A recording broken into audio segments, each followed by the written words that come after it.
Hello शिक्षक साथियों, स्वागत है आपका अपने यूट्यूब चैनल में। तो आज हम बात करने वाले हैं एक बहुत ही बड़ी अपडेट जो आपकी यूपी सीएम के ऑफिस से आपका अभी ट्विटर हैंडल से जो है ट्वीट किया गया है। जैसा कि आप सब लोग जानते हैं कि पूर्व में सुप्रीम कोर्ट का जो आपका आदेश आया है कि जो भी अध्यापक सेवारत हैं, मतलब ये हुआ कि जो कक्षा 1 से 5 तक पढ़ा रहे हैं, मतलब जो सर्विस कर रहे हैं, या फिर जो जूनियर में अध्यापन कार्य करने के साथ साथ जो है वो भी अगर आपके टेट क्वालिफाई नहीं है तो उनको भी जो है टेट पास करना पड़ेगा। और अगर आप प्रमोशन भी चाहते हैं तो आपको वहाँ पर टेट जो है अनिवार्य रूप से पास करना पड़ेगा।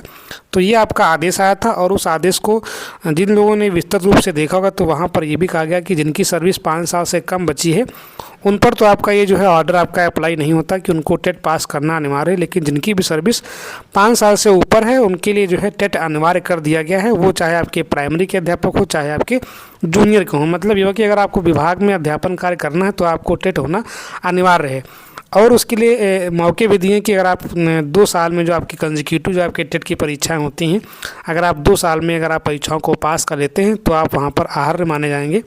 अन्यथा की स्थिति में आपको जो है कंपल्सरी रिटायरमेंट आपको जो है दे दिया जाएगा। ये सुप्रीम कोर्ट के आर्डर में मेंशन है। तो जब से आपका ये आदेश आया है तब से जो है शिक्षकों में बड़ी ऊहापोह की स्थिति है और लगातार जो है शिक्षक धरनों के माध्यम से, ज्ञापन के माध्यम से सरकार तक अपनी बात पहुंचा रहे हैं। वो चाहे आपकी राज्य सरकार हो चाहे आपकी केंद्र सरकार हो, ज्ञापन के माध्यम से अपनी बातों को जो है वो रख रहे हैं। और शिक्षकों का साफ साफ ये कहना है कि जो भी आपका टेट की जो आपका नोटिफिकेशन आपका आया था वो आपका 2010 में आया था और 11 से आपकी इसकी परीक्षा स्टार्ट हुई है। तो उनका कहने का मतलब ये है कि अगर आप जो है अर्हता लगा रहे हैं तो जब से आपका ये नोटिफिकेशन आपका टेट का आया है, जब से टेट की परीक्षा शुरू हुई है, उससे जो पहले के जितने भी शिक्षक हैं वो किसी न किसी परीक्षा को पास करके ही नियुक्त हुए हैं। वो चाहे आपका विशिष्ट बीटीसी हो चाहे आपका बीटीसी हो, तो वो अपने उस समय की जो डिमांड थी, जो भी नियुक्ति की जो आपकी यहाँ पर अर्हताएँ थी, वो लोग जो है पूरा कर रहे थे, तभी जो है वो चयनित हुई हैं। तो कहीं ना कहीं उस समय उनकी योग्यता जो है खरी थी अपने लेवल पर। तो ये उनका कहना है कि जो भी हमारी नियुक्तियाँ पुरानी हैं उन पर आप जो है इसको जबरन न थोपें। जो 11 के बाद जो नियुक्तियाँ हुई हैं उनमें आप चाहे प्रमोशन में आप लगाएं चाहे आप जो है अर्हता में लगाएं, वो तो आप लगा ही रहे हैं। उसके शिक्षक आपके सारे के सारे पात्र हैं भी जो है, जो आपके 11 के बाद है, क्योंकि वो टेट बेस पर ही हो रही हैं। अगर आप टेट क्वालिफाई हैं तभी आप फॉर्म अप्लाई कर सकते हैं। तो 11 के बाद तो कोई दिक्कत नहीं है, लेकिन जो 11 से पहले जो नियुक्तियाँ हुई हैं उनमें आपका टेट नहीं था। तो इस संदर्भ में जो है वहाँ पर लगातार ज्ञापन चल रहे हैं, धरने चल रहे हैं। और अभी जो है ये राहत बड़ी खबर इसलिए है क्योंकि यहाँ पर क्या हुआ कि इन धरनों के बीच जो है कुछ पॉजिटिव आपकी खबर आई है कि हाँ, सरकार जो है थोड़ा पुनर्विचार जो है करने का प्रयास कर रही है, मतलब वो जो है पुनर्विचार करवाने का प्रयास करेगी। तो ये ट्विटर से आपका जो है ट्वीट किया गया है, तो ये आपकी ऑथेंटिक आपकी न्यूज़ है। और यहाँ पे लिखा गया है यूपी सीएम योगी आदित्यनाथ ने बेसिक शिक्षा विभाग के सेवारत शिक्षकों के लिए टेट की अनिवार्यता पर माननीय उच्चतम न्यायालय के आदेश का रिवीजन दाखिल करने का विभाग को निर्देश दिया है।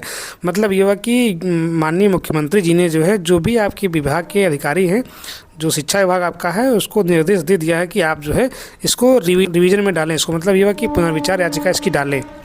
उसके साथ साथ माननीय मुख्यमंत्री जी ने ये भी कहा है कि जो प्रदेश के शिक्षक हैं वो अनुभवी हैं और समय समय पर सरकार द्वारा उन्हें प्रशिक्षण प्रदान किया जाता रहा है। मतलब ये कि गवर्नमेंट जो है लगातार सेवा में आने के बावजूद भी जो है हर वर्ष आप देखते हैं एफएलएम प्रशिक्षण आपका हो गया, इसके पहले निष्ठा प्रशिक्षण हो गया, तो कई प्रकार के जो है प्रशिक्षण आपके लगातार आपके चलते रहते हैं। तो हम उनकी योग्यता और सेवा के वर्षों को नज़रअंदाज करना उचित नहीं है, ये भी जो है माननीय योगी जी ने कहा है। तो ये शिक्षकों के लिए जो है एक संबल का काम करेगा। मतलब ये कि उनमें एक पॉजिटिविटी की आपकी एक जो है लहर दौड़ेगी।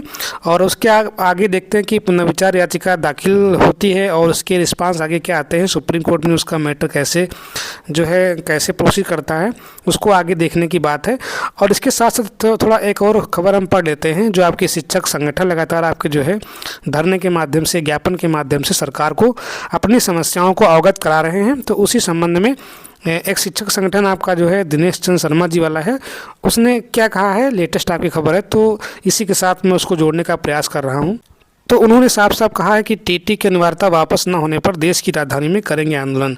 अब देखिए, जब से आपका सुप्रीम कोर्ट का आर्डर आया है तो जो भी आपके इसके जो कंसर्निंग आपके वकील हैं उनके माध्यम से उन्होंने बात की, जो भी आपके शिक्षक संघ के अध्यक्ष हैं, लगातार शिक्षक भी बात कर रहे हैं, तो इसके क्या जो है ड्रॉबैक हो सकते हैं आगे भविष्य को लेकर के, जो है क्या इसमें कमियां हैं अभी, जो है अगर ऐसा नहीं होता है तो हालांकि जो भी आपके मतलब जो विभाग के कंसर्निंग अथॉरिटीज़ हैं वो कह रहे हैं कि कोई दिक्कत नहीं होगी, लेकिन दिक्कत है और वास्तव में दिक्कत है कि अगर ऐसी स्थितियां रही तो जो है फिर बाद में समस्या होगी।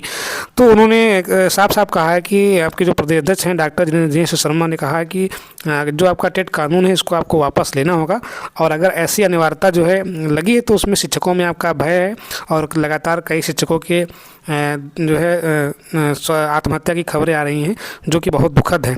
तो यहाँ पर यही कहा गया कि अगर जो है इस ऑर्डर को जो है वापस नहीं लिया गया, अनिवार्यता अगर टेट की वापस नहीं हुई, तो हम जो है देश की राजधानी में एक बड़ा आंदोलन करेंगे और सरकार को जो है इस माध्यम से ज्ञापन करेंगे, सरकार को अपनी बात कहेंगे।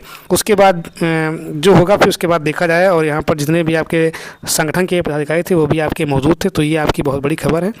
मुझे लगा कि आपको बताना चाहिए, इसलिए जो है मैंने आपके सामने इसको प्रस्तुत किया। तो वीडियो में जुड़ने के लिए धन्यवाद। Thanks for watching.